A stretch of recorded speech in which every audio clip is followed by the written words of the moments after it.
अशा लोकांनी सकाळी उपाशीपोटी काय खावं, प्रकृतीनुसार आणि आपल्या वयानुसार कोणतं रसायन औषधी घेतली पाहिजे, तर त्यावेळी तुम्ही हे धान्य खीम सेवन करू शकता। गर्भावस्थेमध्ये म्हणजे प्रेग्नन्सी असताना कोणतं पेय प्यावं, हृदयविकारामध्ये ज्या लोकांना ब्लॉकेजेस आहेत कोणते आहार पदार्थ किंवा पेय हे सकाळी उपाशीपोटी घ्यायचे नाहीत ते पाहूया। जर अशा अवस्थेमध्ये आपण अन्न सेवन केलं। नमस्कार, मी डॉक्टर अभिलाषा, आयुर्वेदाचार्य, पंचतत्व आयुर्वेदमध्ये तुम्हा सर्वांचं स्वागत। सकाळी उठल्यानंतर सर्वात प्रथम काय खावं किंवा काय प्यावं याच्याबद्दल सर्वांनाच मनामध्ये शंका असते। आयुर्वेदामध्ये याबद्दल काय सांगितलेलं आहे, आयुर्वेदिक ग्रंथांमध्ये याबद्दल काय वर्णन केलेलं आहे हे आपण आज जाणून घेणार आहोत। व्हिडिओ आवडल्यास लाईक, शेअर आणि कमेंट करायला विसरू नका। जर तुम्ही चॅनलवर नवीन असाल, सबस्क्राईब केलं नसेल तर चॅनलला जरूर सबस्क्राईब करा। आयुर्वेदामध्ये दिनचर्येचं वर्णन करण्यात आलेलं आहे। दिनचर्या म्हणजे सकाळी उठल्यापासून ते रात्री झोपेपर्यंत आपण काय करायचं आहे याचं केलेलं वर्णन। या दिनचर्येमध्ये ब्राह्मी मुहूर्ते उत्तिष्ठे म्हणजे सूर्योदयापूर्वी तास ते दीड तासा अगोदरपूर्वी आपण उठलं पाहिजे। त्यानंतर उठल्यानंतर प्रातर्विधी, दंतधावन, स्नान हे सर्व केल्यानंतर आपल्याला जर भूक लागली असेल तर आपण आहार घ्यायचा आहे किंवा कोणतंही द्रव अन्न सेवन करायचं आहे। सेवन करण्यासाठी कोणी कोणता पदार्थ किंवा कोणतं पेय सेवन करायचं हे प्रत्येकाची प्रकृती भिन्न भिन्न असल्यामुळे कोणी कोणता अन्नपदार्थ सेवन केलं पाहिजे हे सुद्धा भिन्न भिन्न आहे। वात प्रकृतीचे जे लोक आहेत, ज्यांचे केस हे खूप कोरडे आहेत, अंग हे खूप कोरडं असतं, वजन या लोकांचं खूप कमी असतं, वारंवार जे आजारी पडतात असे लोक हे वात प्रकृतीचे लोक आहेत। अशा लोकांनी सकाळी उपाशीपोटी काय खावं, अशा लोकांनी आहारामध्ये स्निग्ध आणि उष्ण असे अन्नपदार्थ सकाळी आहारामध्ये सेवन करावे। जसे की ड्रायफ्रूटमध्ये बदाम, अक्रोड अशा प्रकारचे स्निग्ध आणि उष्ण असणारे ड्रायफ्रूट ते आहारामध्ये सेवन करू शकतात। उन्हाळा असेल तर त्यावेळी हे ड्रायफ्रूट त्यांनी भिजत घालून मग सकाळी उपाशीपोटी घ्यावे। ड्रायफ्रूट घेत असताना प्रकृतीचाही विचार करावा, त्याचबरोबर ऋतू कोणता आहे, आपल्याला पचनाचे काही आजार आहेत का यांचाही विचार करावा। जे पित्त प्रकृतीचे लोक आहेत त्या लोकांनी ड्रायफ्रूट सिलेक्ट करताना जे थंड आहेत असे ड्रायफ्रूट सिलेक्ट करावेत। त्याच्यामध्ये तुम्ही मनुके, अंजीर, खजूर असे ड्रायफ्रूट सिलेक्ट करू शकता। हे सर्व ड्रायफ्रूट तुम्ही रात्री पाण्यामध्ये भिजत घालून सकाळी त्याचं सेवन करू शकता।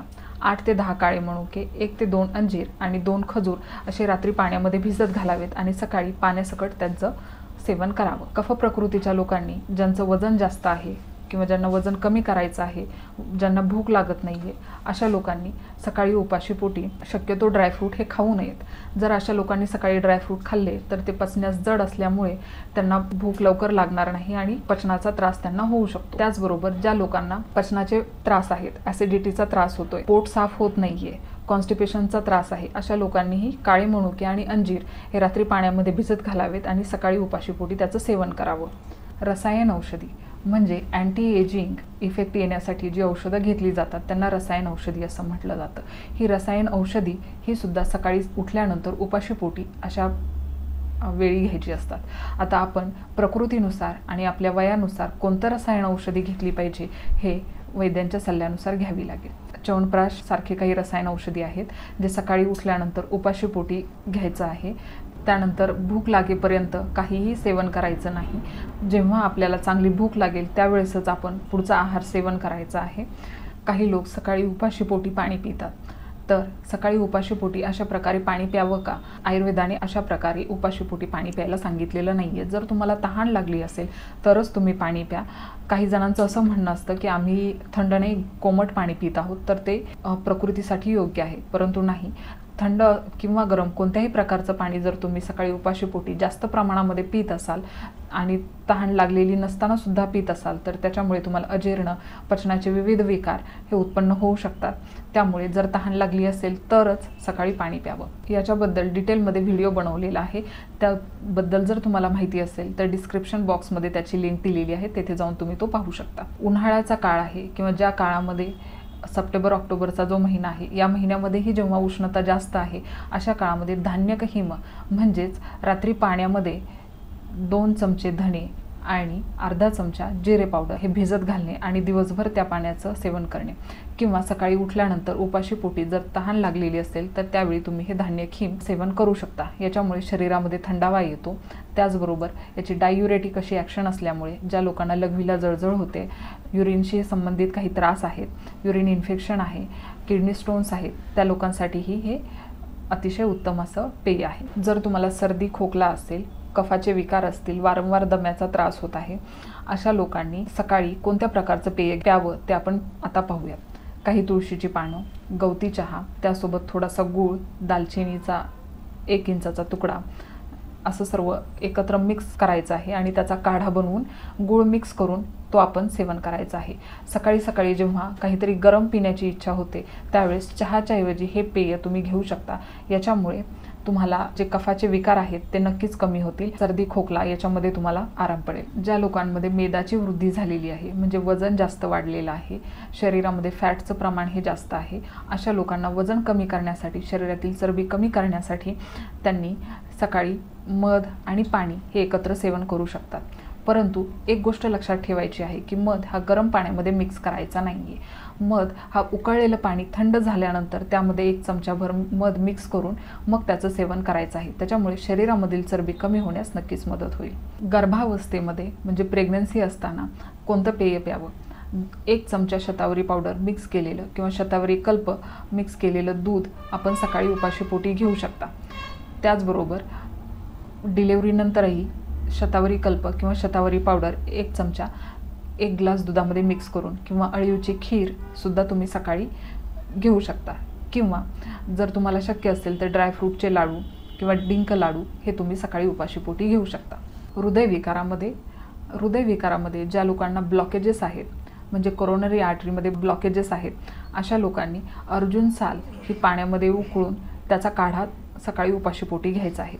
ज्या लोकांना हृदयविकारामध्येही पित्त प्रधानता आहे, म्हणजे ज्यांना छातीमध्ये धडधड होत आहे, घाबरल्याप्रमाणे जाणवत आहे, इतर पित्ताचे जे आजार त्यासोबत त्यांना आहेत, अशा लोकांनी अर्जुन साल ही दुधामध्ये मिक्स करून त्याचा क्षीरपाक म्हणजेच त्याचा शिरपाक तयार करून तो सेवन करायचा आहे। अर्जुनचा क्षीरपाक हा कसा तयार करायचा आहे तर 1 कप पाणी आणि 1 कप दूध मिक्स करायचं आहे आणि त्यामध्ये 1 चमचाभर अर्जुनची साल चूर्ण हे मिक्स करून जोपर्यंत दूध शिल्लक राहत नाही तोपर्यंत त्याला आटवायचं आहे। सकाळी उपाशीपोटी फळांचं सेवन करावं का? तर सकाळी उपाशीपोटी म्हणजे सकाळी 10 वाजेपर्यंतचा जो काळ आहे तो काळ हा कफाचा काळ आहे। त्यामुळे जे लोक कफ प्रकृतीचे आहेत त्या लोकांनी या काळामध्ये फळांचं सेवन करू नये, कारण फळं ही पचायला जड असतात, कफाची वृद्धी करणारे असतात। त्यामुळे वात आणि पित्त प्रकृतीचे जे लोक आहेत ते लोक सकाळी 10 वाजेपर्यंतचा जो काळ आहे त्या काळात फळांचं सेवन करू शकतात, परंतु कफ प्रकृतीच्या लोकांनी फळांचं सेवन करणं टाळावं। पित्त प्रकृतीच्या लोकांनी सकाळी फळांचं सेवन करत असताना आंबट फळं शक्यतो खाणं टाळावं।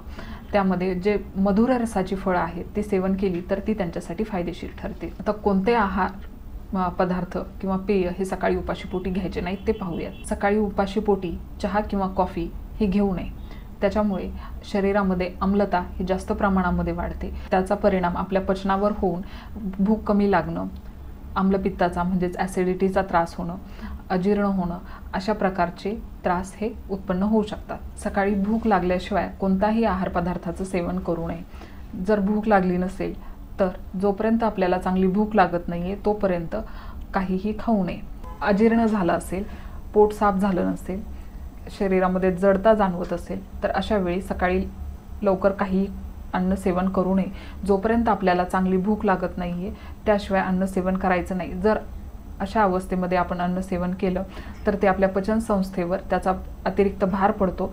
ते अन्न नीट न पचल्यामुळे आम उत्पन्न होतो आणि विविध आजारांची निर्मिती होते। त्यामुळे शक्यतो भूक लागल्याशिवाय काहीही खाऊ नये। आजच्या या व्हिडिओमुळे तुम्हाला नक्कीच सकाळी उपाशीपोटी काय खाल्लं पाहिजे याच्याबद्दल माहिती मिळाली असेल। जर तुम्हाला अजून एखाद्या विषयावर माहिती हवी असेल तर कमेंटमध्ये जरूर सांगा। अधिक माहितीसाठी चॅनलला जरूर सबस्क्राईब करा। धन्यवाद।